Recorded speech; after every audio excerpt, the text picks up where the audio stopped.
but I'm also a body-centered, body-focused therapist.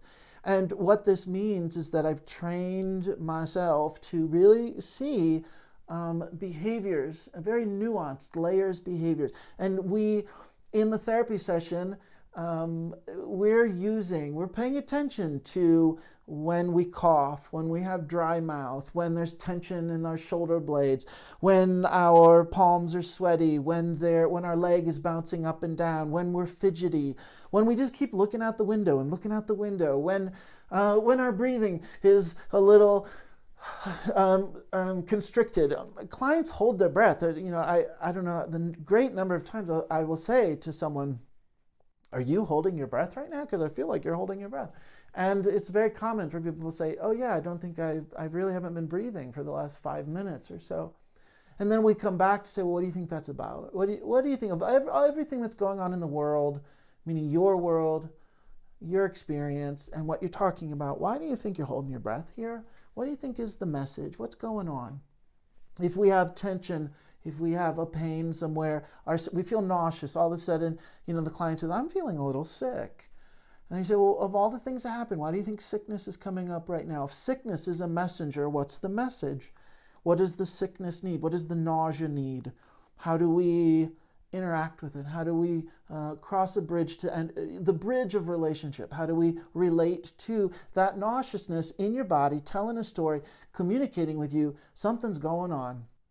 And it might be directly related to what we were just talking about. It might completely unravel something brand new and we don't even know where it goes, and it's sort of a surprise. And sometimes it means absolutely nothing. The client will go, "I don't know, I had tacos for lunch, I'm just not feeling," that happens. But we are willing to take a pause and to check in. What's going on in your body right now? What do you notice in your body right now? And how can we make sure that we pay attention to what your body needs, and that we make sure that we notice how you deny your body what it needs, and that there's always layers of meaning linked to these body sensations, which also link to like emotional awareness and feeling-based sensations. We're talking about a felt sense, which I learned about that through Peter Levine in somatic experiencing. And a felt sense is the collective experience of your inner world and the external stimulation through the senses of your total being, and how to be aware of the collective felt sense really is the fullness of who you are. For example, we say there's like a felt sense of comfort. If we have a chair, the chair is not responsible for the comfort. The chair does not have the quality of comfort. The chair is comfortable through your own body's felt sense of comfort when sitting in the chair. And it's your awareness of being able to identify that your body is able to access comfort. That's a result of the felt sense. That's not the result of a really great manufactured chair.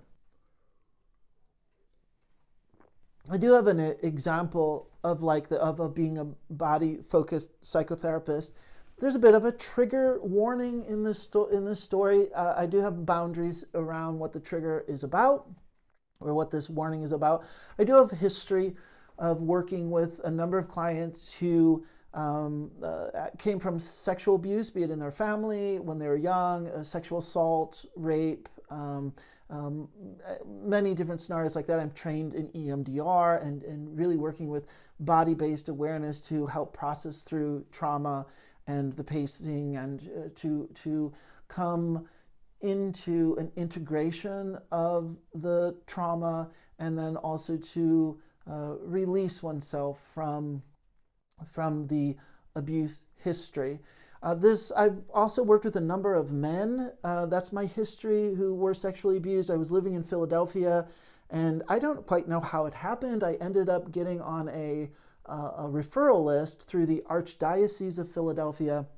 And as you know, as I'm sure you're aware, that there's been a history for a long time of in the Catholic Church. There's been abuse of boys by priests, and there was a particular settlement in Philadelphia, and the archdiocese was both legally and then on their own knew that this is something that reparation needed to be acknowledged, and included in that was funding for a number of people who had experienced some sexual abuse through the Catholic Church.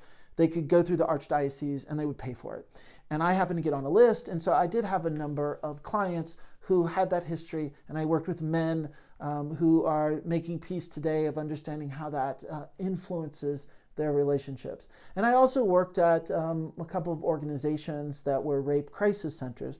So this one story that I want to share with you, the trigger warning is just about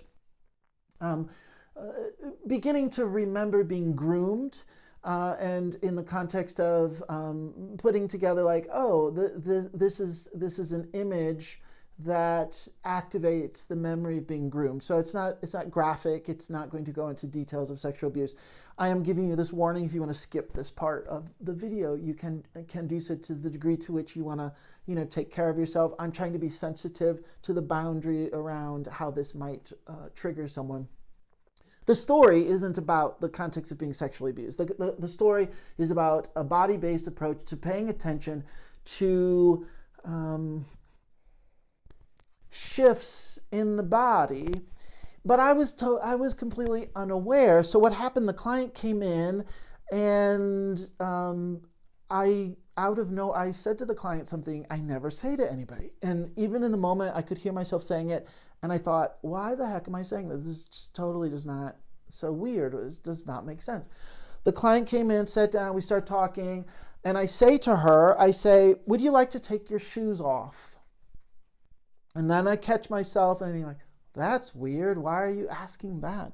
But I just skipped over it and let it go. And she says, no, I'm fine. No, I'm fine. And we keep talking. We start to enter the process of the therapy session.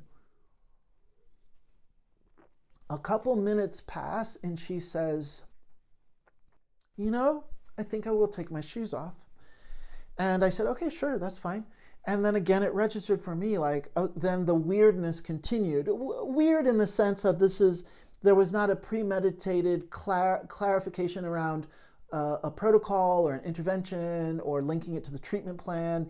It just happened so randomly. There's a spontaneity to being a contemplative psychotherapist. There's a spontaneity to being a body-focused psychotherapist. And then the next piece I'm going to share is being a therapist who uses the expressive arts and creativity. That's also very improvisational and has a spontaneity to it. So this client, she says that, I think I'll take my shoes off.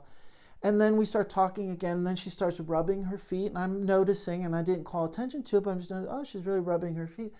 And then she interrupts and she says, you know what? My feet are aching. My feet are aching. And I said, okay, well, let's take a breath. Let's pay attention to your feet. What do you notice in your feet? And on a scale of 0 to 10, how strong is this aching? And then she just interrupted me. It became very clear. It was a moment that a memory bubbled up. And she said, you know what? I was abused by my gymnastics coach. And my gymnastics coach would bind my feet with I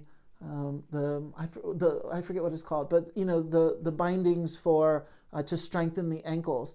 And she said that he would do this publicly, open in front of everyone, and she just and she knew, she had an awareness that it was a way that he was inappropriately crossing boundaries by touching her and also grooming her for what inevitably did happen was, sexual abuse played out. And so then we started talking about, what do you want to do with these bindings in the moment? Are you noticing your feet? Your feet need help. Your feet need you. What is the message that you're getting? And she said that I want to be free and I need to take these bindings. I cannot wear these anymore because also as long as I wear them, they're in a way they're a direct connection to him.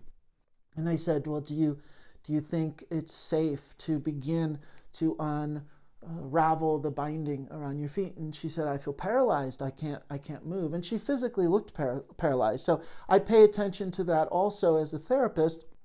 There might be fidgeting, there might be a movement. We're also noticing moments where we freeze or we dissociate or we go into a trauma trance. And she was able to have her voice, and she said, I just can't move, I can't do it. And I said, do you think there's someone who could help you? If we could invite a helper, someone who is a warrior spirit, someone who's a great protector. It could be a real person in your life. It could be someone that deeply cares about you. It could be a character from literature, a character from a movie. And she just immediately knew. She said, I really like Wonder Woman.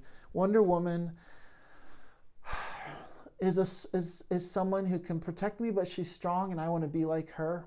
And I said, great. Can we bring Wonder Woman into the room? Does it feel safe if we have Wonder Woman sit next to you? And she said, yes.